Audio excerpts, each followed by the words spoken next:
আসসালামু আলাইকুম, কেমন আছেন আপনারা সবাই? আশা করছি সবাই অনেক বেশি ভালো আছেন। 18তম শিক্ষক নিবন্ধনের লিখিত পরীক্ষার প্রবেশপত্র ডাউনলোড শুরু হয়েছে। প্রবেশপত্রটি কীভাবে ডাউনলোড করবেন সেটি নিয়ে আজকের এই ভিডিওটি। তাই ভিডিওটি প্রথম থেকে শেষ পর্যন্ত দেখবেন এবং আমার এই চ্যানেলে যারা নতুন রয়েছেন পরবর্তী আপডেট ভিডিওগুলো সবার আগে পেতে চ্যানেলটি সাবস্ক্রাইব করে রাখার জন্য অনুরোধ রইল। চলে যাচ্ছি ভিডিওর বিস্তারিত অংশে। 18তম শিক্ষক নিবন্ধনের লিখিত পরীক্ষার জন্য প্রবেশপত্র প্রকাশ করেছে বেসরকারি শিক্ষক নিবন্ধন ও প্রত্যয়ন কর্তৃপক্ষ এনটিআরসিএ। আজ বৃহস্পতিবার 27 জুন থেকে প্রবেশপত্র ডাউনলোড করা যাচ্ছে। পরীক্ষার্থীরা এই ওয়েবসাইটে গিয়ে ইউজার আইডি ও পাসওয়ার্ড দিয়ে লগ ইন করে লিখিত পরীক্ষার জন্য প্রবেশপত্র ডাউনলোড করতে পারছেন। প্রবেশপত্র প্রিন্ট করে পরীক্ষায় অংশ নিতে হবে। লিখিত পরীক্ষা আগামী 12 ও 13 জুলাই শুক্র ও শনিবার অনুষ্ঠিত হবে।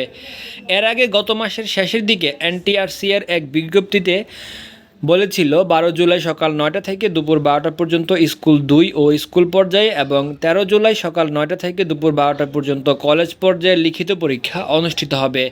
বেসরকারি শিক্ষক নিবন্ধন ও প্রত্যয়ন কর্তৃপক্ষ 15 মে 18তম নিবন্ধনের প্রিলিমিনারি পরীক্ষার ফল প্রকাশ করে। এতে উত্তীর্ণ হন 4,79,981 জন প্রার্থী।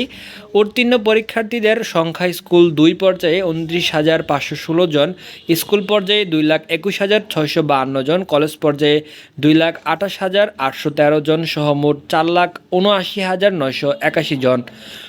পরীক্ষায় অংশগ্রহণকারীদের মধ্যে সার্বিক পাশের গড় হার 35.80, তবে প্রিলিমিনারি পরীক্ষায় 8,60,000-এর বেশি প্রার্থী উত্তীর্ণ হতে পারেননি। 18তম শিক্ষক নিবন্ধনের প্রিলিমিনারি পরীক্ষায় অংশগ্রহণের জন্য 18,65,000-এরও বেশি প্রার্থী আবেদন করেছিলেন। প্রিলিমিনারি পরীক্ষায় অংশগ্রহণ করেছিলেন 13,40,833 জন প্রার্থী। পাশ করেছেন 4,79,921 জন প্রার্থী। প্রশ্নপত্রটি ডাউনলোড করতে হলে আপনাদেরকে এই ওয়েবসাইটটিতে যেতে হবে। ওয়েবসাইটের লিঙ্ক আমি আমার কমেন্ট সেকশনে দিয়ে দেবো। সেখানে ক্লিক করলে আপনারা এই ওয়েবসাইটটি পেয়ে যাবেন। এখানে ক্লিক করলে আপনারা যখন ওয়েবসাইটটিতে ওপেন করবেন আপনারা দেখতে পাচ্ছেন এখানে একটি পেজ শো করছে এক্সামের নামটি আপনারা সিলেক্ট করে দিবেন। নামটি সিলেক্ট করার পরে আপনারা আপনাদের যে ইউজার আইডি এবং পাসওয়ার্ডটি রয়েছে সেটি এখানে দেওয়ার পর সাবমিট অপশনে ক্লিক করলে আপনি আপনার প্রবেশপত্রটি ডাউনলোড করতে পারবেন।